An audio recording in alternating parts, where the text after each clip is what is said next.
Hello વિદ્યાર્થી મિત્રો, એજ્યુકટેકનો ચેનલમાં આપનું સ્વાગત છે। આજે આપણે શીખીશું ધોરણ 11 વિષય અર્થશાસ્ત્ર પાઠ 2 મૂળભૂત ખ્યાલો અને સંકલ્પનાઓ। પાઠ 2ના સ્વાધ્યાયના પ્રશ્નોના જવાબની અહીં આપણે સમજ મેળવીશું। તો ચાલો શીખીએ પાઠ 2 મૂળભૂત ખ્યાલો અને સંકલ્પનાઓ।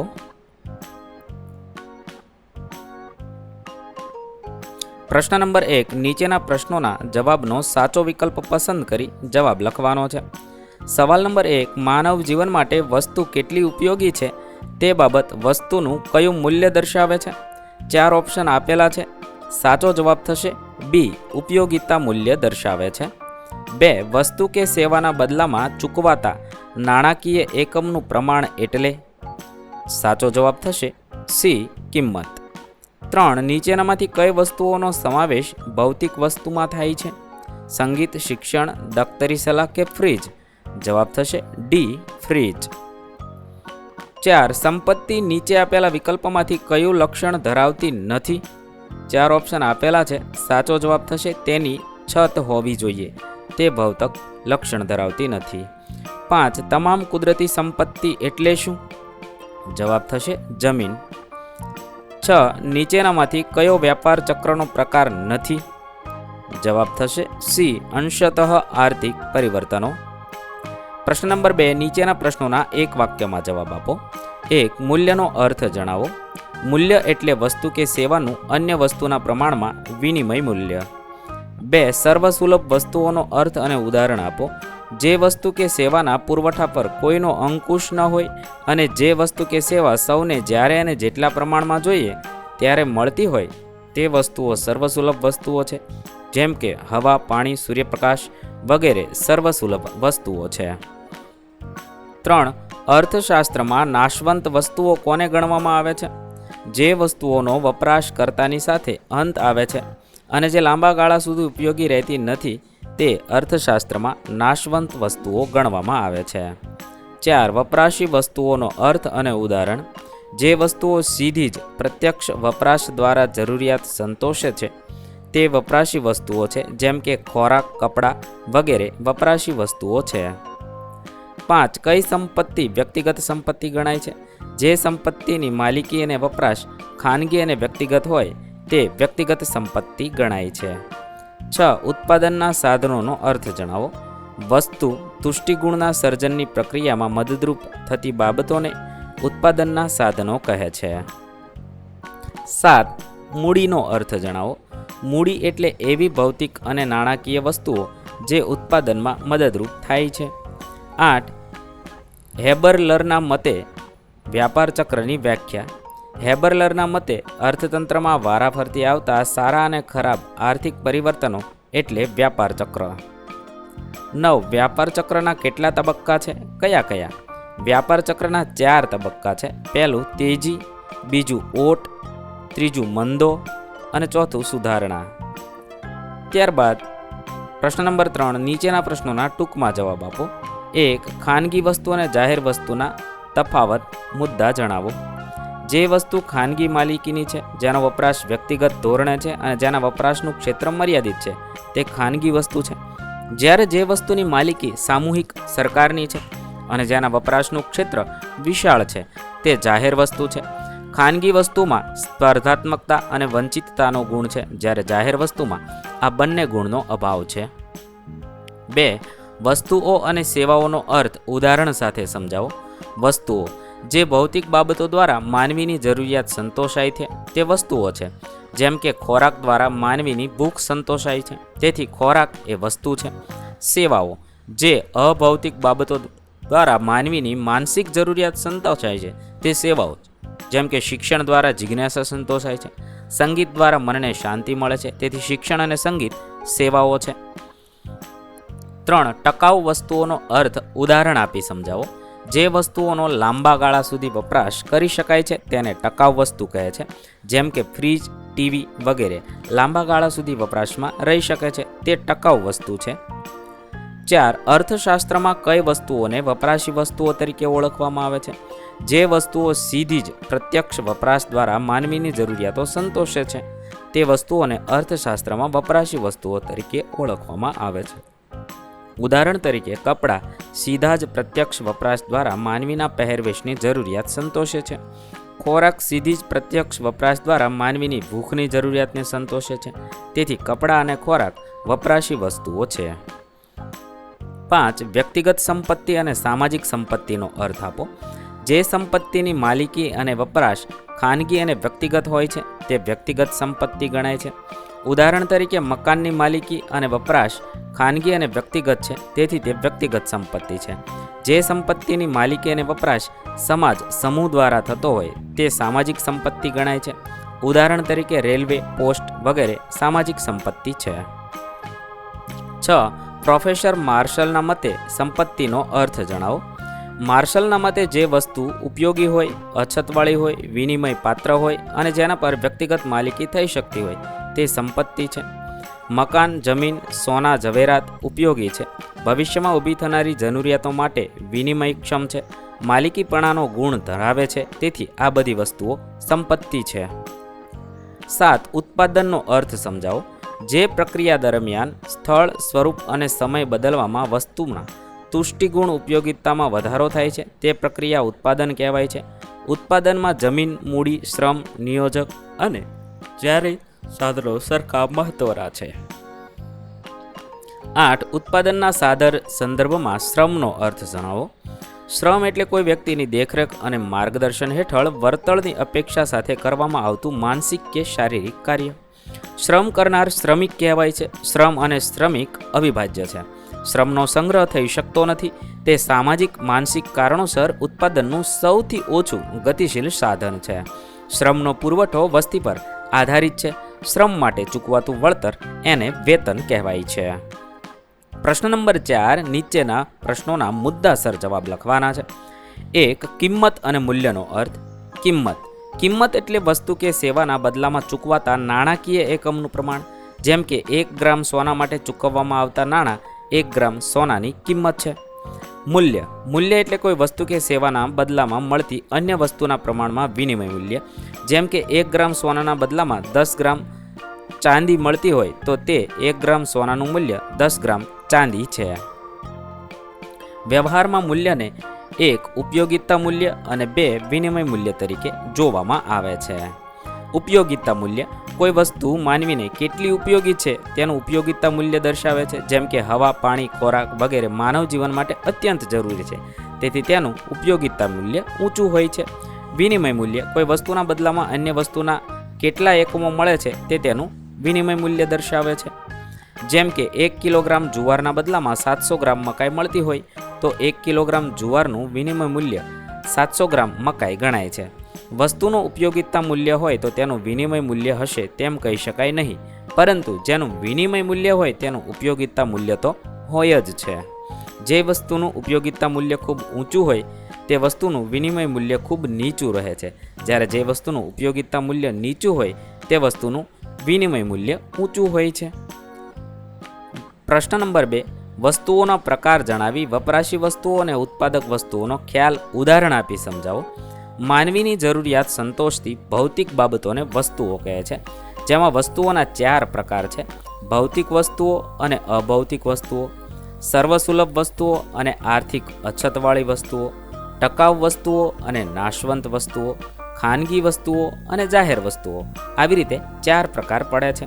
હવે વપરાશી વસ્તુમાં જોઈએ તો જે વસ્તુઓ સીધી જ પ્રત્યક્ષ વપરાશ દ્વારા માનવીની જરૂરિયાત સંતોષે છે તે વપરાશી વસ્તુઓ કહેવાય છે. દાખલા તરીકે કપડાં, ખોરાક વગેરે માનવી જરૂરિયાતોને સીધી સંતોષે છે. ઉત્પાદક વસ્તુઓ જે વસ્તુઓ ઉત્પાદન દ્વારા માનવીની જરૂરિયાતને પરોક્ષ રીતે સંતોષે છે તે ઉત્પાદક વસ્તુઓ છે. કાપડ બનાવવા માટે રૂ અને રૂ માટે કપાસની ખેતી જરૂરી છે. અહીં રૂ અને કપાસ ઉત્પાદક વસ્તુઓ છે. તે જ રીતે ખોરાક તૈયાર કરવા માટેના જરૂરી સાધનો જેવા કે ગેસ, પાણી, વાસણો, મસાલા વગેરે ઉત્પાદક વસ્તુઓ છે. 3. સંપત્તિના પ્રકાર જણાવી રાષ્ટ્રીય સંપત્તિ અને આંતરરાષ્ટ્રીય સંપત્તિનો ખ્યાલ ઉદાહરણ આપી સમજાવો. જે વસ્તુઓ ઉપયોગી હોય, અછતવાળી હોય, વિનિમય પાત્ર હોય અને જેના પર વ્યક્તિગત માલિકી થઈ શકતી હોય તે સંપત્તિ છે. સંપત્તિના 2 પ્રકાર છે: વ્યક્તિગત અને સામાજિક.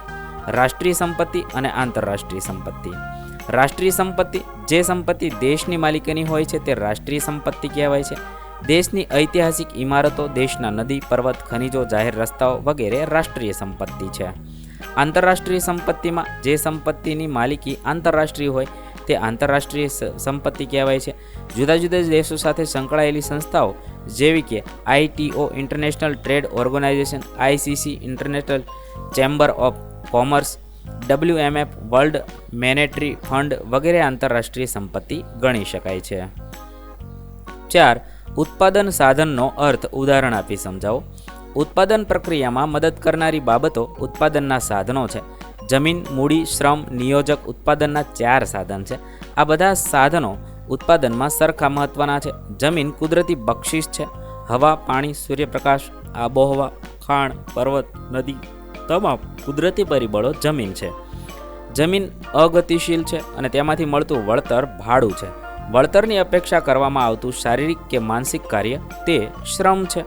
ઉત્પાદનના આ સાધનનો સંગ્રહ થઈ શકતો નથી અને તે સૌથી ઓછું ગતિશીલ સાધન છે. શ્રમના બદલામાં મળતું વળતર એ વેતન કહેવાય છે. ઉત્પાદનનું અગત્યનું સાધન મૂડી છે, જે માનવ સર્જિત અને ઉત્પાદનનું સૌથી વધુ ગતિશીલ સાધન છે. મૂડીના રોકાણનું વળતર વ્યાજ છે. ઉત્પાદનના સાધનો જમીન, શ્રમ ને મૂડીનું સંયોજન કરી ઉત્પાદનનું આયોજન કરનાર એ નિયોજક છે.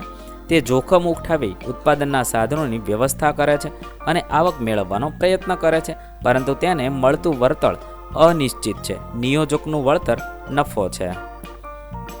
5. વ્યાપાર ચક્રની વ્યાખ્યા આપી તેના આધારે વ્યાપાર ચક્રના મહત્વના તબક્કાઓ જણાવો. હેબરલરના મતે અર્થતંત્રમાં વારાફરતી આવતા સારા અને ખરાબ આર્થિક પરિવર્તનો એટલે વ્યાપાર ચક્ર, જ્યારે હોટ્રેના મતે વ્યાપારના સારા અને ખરાબ તબક્કાઓ જે વારાફરતી આવે છે તે વ્યાપાર ચક્ર છે. વ્યાપારના મહત્વના તબક્કાઓ જોઈએ. વ્યાપારના તબક્કામાં તેજી, ઓટ, મંદી અને સુધારણા છે. તેજીના તબક્કામાં વ્યાપાર પ્રવૃત્તિ ઉચ્ચતમ કક્ષાએ જોવા મળે છે. મૂડીરોકાણ અને રોજગારીનો ઊંચો દર જોવા મળે છે. ઓટના તબક્કામાં પ્રજાની વપરાશ ઘટતા દરે વધતા અર્થતંત્રમાં નરમાઈ જોવા મળે છે. નફો ઘટતા નવા મૂડીરોકાણ થતા નથી. મંદોના તબક્કામાં મૂડીરોકાણ અને રોજગારીમાં ઘટાડો થવા લાગે છે. સુધારણાના તબક્કામાં માંગ વધતા નફો મળવાની આશા સર્જાય છે અને અર્થતંત્ર સુધારા તરફ ગતિ કરે છે. પ્રશ્ન નંબર 5. નીચેના પ્રશ્નોના વિસ્તારપૂર્વક જવાબ આપો. 1. સંપત્તિનો અર્થ આપી સંપત્તિના લક્ષણો વિગતે સમજાવો. આલ્ફ્રેડ માર્શલના મતે જે વસ્તુ ઉપયોગી હોય, અછતવાળી હોય, વિનિમય પાત્ર હોય અને જેના પર વ્યક્તિગત માલિકી થઈ શકતી હોય તે સંપત્તિ છે. સંપત્તિના લક્ષણો. 1. સંપત્તિ ઉપયોગિતાનો ગુણ ધરાવે છે. સંપત્તિનું પ્રથમ લક્ષણ ઉપયોગિતા છે. સંપત્તિ માનવ જરૂરિયાતો સંતોષવાનો ગુણ ધરાવે છે.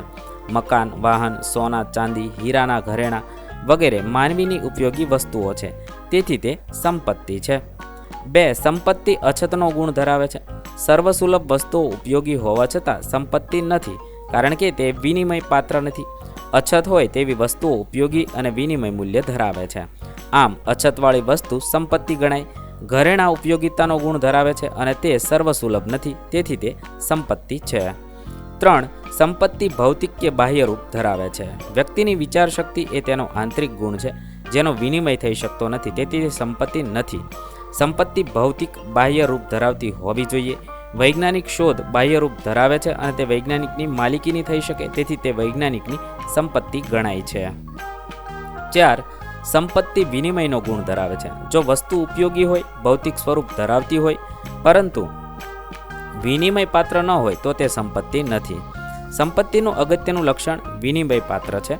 સંપત્તિ વ્યક્તિની વર્તમાન જરૂરિયાતોની સાથે ભવિષ્યમાં ઊભી થનારી જરૂરિયાતોને સંતોષવાનો ગુણ ધરાવે છે. મકાન, જમીન, ઝવેરાત માનવીની વર્તમાન જરૂરિયાતો સંતોષે છે અને ભવિષ્યમાં આ વસ્તુઓ વેચીને તે અન્ય જરૂરિયાતો પણ સંતોષે છે. 5. સંપત્તિ ટકાઉપણાનો ગુણ ધરાવે છે. જે વસ્તુઓ ઉપયોગી હોય પણ તેના જથ્થાને લાંબા સમય સુધી રાખી શકાતો નથી તે સંપત્તિ નથી, જેમ કે ખેત ઉત્પાદન, શ્રમિકનો શ્રમ વગેરે. આમ સંપત્તિમાં ટકાઉપણાનો ગુણ હોવો જરૂરી છે. જો કે ટેકનોલોજીના ઉપયોગથી વસ્તુઓને લાંબા ગાળા સુધી ઉપયોગી રાખી શકાય છે તો તે સંપત્તિ બને, જેમ કે કોલ્ડ સ્ટોરેજમાં મૂકેલી વસ્તુઓ લાંબો સમય ટકી શકે છે.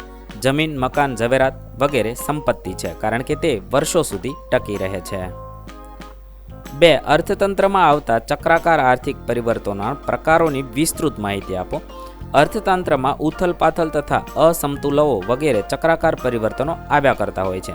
આવા પરિવર્તનો આર્થિક પરિવર્તનો તરીકે ઓળખાય છે, જે 4 પ્રકારના હોય છે: આકસ્મિક, મોસમી, દીર્ઘકાલીન અને ચક્રવાત.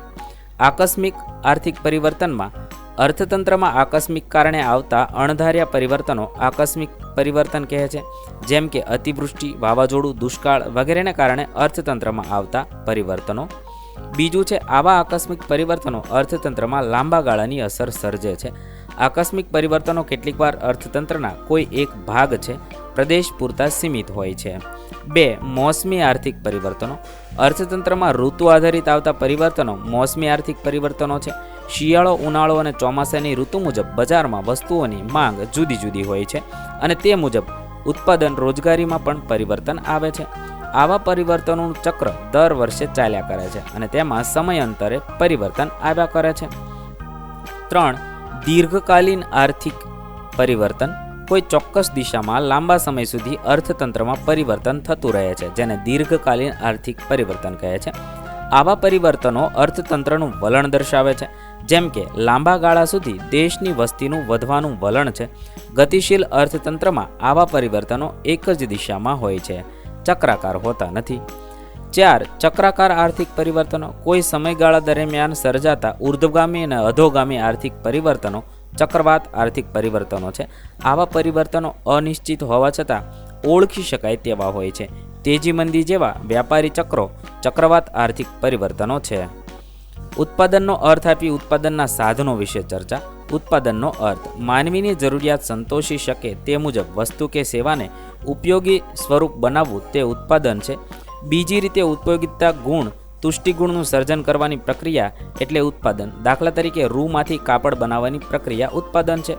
ઉત્પાદનના સાધનોમાં તુષ્ટિગુણના સર્જનની પ્રક્રિયામાં મદદરૂપ થતી બાબતોને ઉત્પાદનના સાધનો કહે છે. ઉત્પાદનના મુખ્યત્વે 4 સાધનો છે: જમીન, મૂડી, શ્રમ અને નિયોજન. આ 4 સાધનોની ચર્ચા નીચે મુજબ કરીશું. પહેલું, જમીન. જમીનનો અર્થ.